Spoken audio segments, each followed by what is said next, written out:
ఆచార్య news వార్తలకి స్వాగతం. Andhra Pradesh Vijayawada Telugu Desam party కార్యాలయంలో నేడు సోమవారం 26 జిల్లాల్లో కలెక్టర్లతో ముఖ్యమంత్రి నారా చంద్రబాబు నాయుడు, ఉప ముఖ్యమంత్రి కొణిదెల పవన్ కళ్యాణ్లు సమావేశం జరిపారు. చంద్రబాబు నాయుడు మాట్లాడుతూ 1995 సంవత్సరం నాటి చంద్రబాబుని మళ్లీ చూస్తారు అని, ప్రభుత్వ కార్యాలయాల్లో ఆకస్మిక తనిఖీలు ఖచ్చితంగా ఉంటాయన్నారు. పవన్ కళ్యాణ్ మాట్లాడుతూ ఎంతో కష్టపడి చదువుకుంటేనే ఐఏఎస్ కలెక్టర్లు అవుతారు. అలాంటి అధికారులని గత వైఎస్ఆర్ ప్రభుత్వం ఐఏఎస్లని ఆటబొమ్మలుగా చూడటం నాకు చాలా బాధగా ఉందన్నారు. కార్యక్రమంలో తెలుగుదేశం, జనసేన, బీజేపీ పార్టీల మంత్రులు, ప్రభుత్వ అధికారులు పాల్గొన్నారు.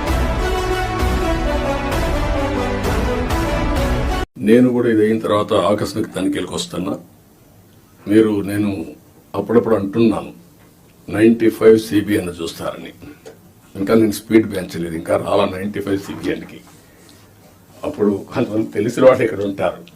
మినిస్టర్స్ కూడా అప్పుడు పరిగెత్తేసేవాళ్ళని, వీళ్ళు పరిగెత్తేవాళ్ళం, మేము పరిగెత్తేవాళ్ళం.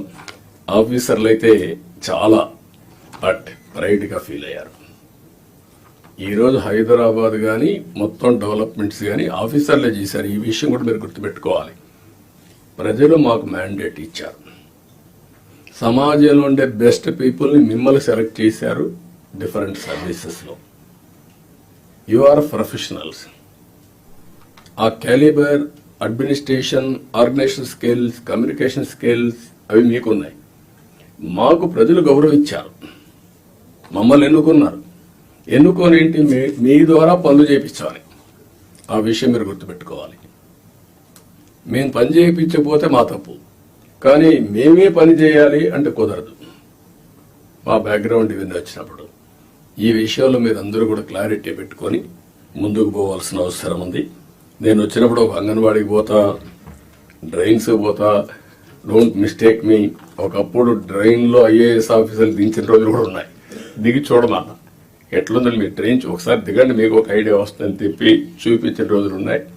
చెత్త ఉంటే అవన్నీ చూపించిన రోజులు ఉన్నాయి. అక్కడే మీడియాలో ఎక్స్పోజ్ చేసిన రోజులు ఉన్నాయి. తర్వాత అంత హార్ష్గా నేను పోలేదు, కానీ దట్ వర్ ది డేస్. కానీ అదే మరి హైదరాబాద్ని బిల్డ్ చేయడం కూడా వీళ్ళే బిల్డ్ చేశారు. ఐటీ కూడా వీళ్ళే చేశారు. అది ఈరోజు మనకు ఒక ఔటర్ రింగ్ రోడ్డు కావచ్చు, ఆలోచనలన్నీ వీళ్ళ ద్వారానే వచ్చాయి. ఈ విషయం మీరు గుర్తుపెట్టుకోవాల్సిందిగా నేను కోరుకుంటూ, మీలాగా చదువుకొని సివిల్ సర్వీసెస్లోకి వచ్చి మీరు ఎంత కష్టపడి ఐఏఎస్ చదివి ఉన్నాలో, ఎంత పోటీ పడి, లక్షలాది మంది పోటీ పడితే a handful of collectors would come out and emerge out.